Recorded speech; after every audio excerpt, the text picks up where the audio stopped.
எல்லாருக்கும் வணக்கம். நம்ம மகாபாரதத்துலேருந்து ஒரு குட்டி கதையை தாங்க பார்க்க போகிறோம். வாங்க கதைக்குள்ளே போகலாம்.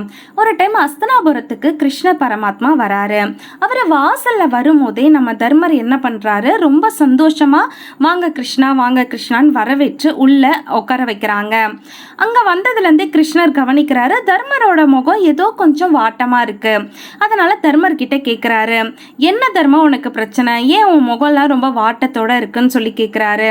அதுக்கு தர்மரோ, நான் நேற்று நைட்டெல்லாம் சரியாகவே தூங்கலை அப்படின்னு சொல்கிறாரு. கிருஷ்ணர் இருந்துட்டு, ஒருத்தவங்க சரியாக தூங்கலைன்னா ஏதோ மனசில் பிரச்சனை இருக்குன்னு அர்த்தம், உன் பிரச்சனை தான் என்ன, ஏன் கிட்ட சொல்லு அப்படின்னு சொல்லி கேட்குறாரு.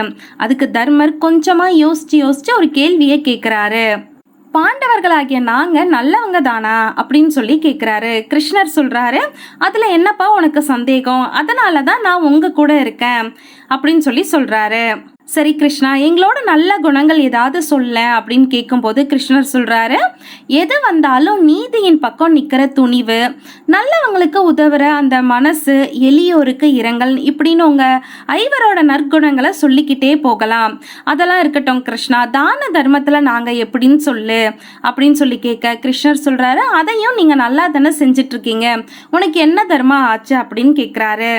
அதுக்கு தர்மர் சொல்றாரு, அப்படின்னா கொடைக்க சிறந்தவன் கர்ணன்னு ஏன் இந்த உலகமே கர்ணனை பாராட்டுது, நாங்க அவனை விட எந்த விதத்துல குறைஞ்சு போனோம், இந்த எண்ணம் தான் என்ன நேற்று நைட்ல இருந்து தூங்க விடாம என் நிம்மதியை கெடுக்குதுன்னு சொல்லி சொல்றாரு.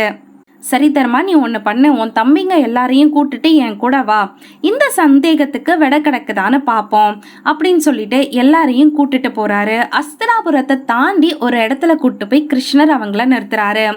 அந்த இடத்துல அவரோட வலது கையை உயர்த்துறாரு. உடனே அவர் கைக்கு கீழே 2 குன்று தோன்றுதுங்க. ஒன்று தங்க குன்று, இன்னொன்று வெள்ளி குன்று. அதாவது குட்டி குட்டி மலை மாதிரி வச்சுக்கோங்களேன். ஒரு சின்ன பரிச்சை தர்மா, நீயும் உன் தம்பிங்களும் சேர்ந்து இந்த 2 மலைகளையும் தானமா கொடுக்கணும். யாருக்கு வேணாலும் கொடுக்கலாம், ஆனா ஒரே ஒரு நிபந்தனை, இன்னைக்கு ஈவினிங் கொள்ள நீ இது எல்லாத்தையும் கொடுத்து முடிச்சிடணும். இது நடந்துருச்சுன்னா கர்ணனை விட நீங்க தான் சிறந்தவங்கன்னு நானும் ஒத்துக்கிறேன், இந்த உலகமும் ஒத்துக்கிற மாதிரி செய்யறேன்னு சொல்றாரு. தர்மர் உடனே அவரோட தம்பிங்களை பார்க்கறாரு. வலுவில சிறந்த பீம, வில்லுல சிறந்த அர்ஜுனன், நகுல, சாஸ்திரத்துல சிறந்த சகாதேவன் எல்லாரும் ஒன்னா களமிறங்குறாங்க. அந்த பக்கத்துல வரவங்க போறவங்க எல்லாத்துக்கும் 2 குன்றையும் வெட்டி வெட்டி கொடுக்கறாங்க. ஆனா மாலை வந்து பார்த்தாலும் சரி, பாதி குன்றுகள் தீராம அப்படியே இருக்கு. தர்மருக்கு ஒரே யோசனை. அதோடவே கிருஷ்ணர் முகத்தை பார்க்கறாரு. இன்னுமா தீரலை அப்படின்னு சொல்லி பகவான் கேட்க, சரி நான் ஒரு யோசனை சொல்றேன், யாரையாவது அனுப்பி கர்ணனை இங்க அழைச்சிட்டு வர சொல்லுங்க அப்படின்னு சொல்றாங்க. உடனே கர்ணனை அழைக்க ஆட்களும் போறாங்க. கர்ணனும் அங்க வந்து சேர்றாரு.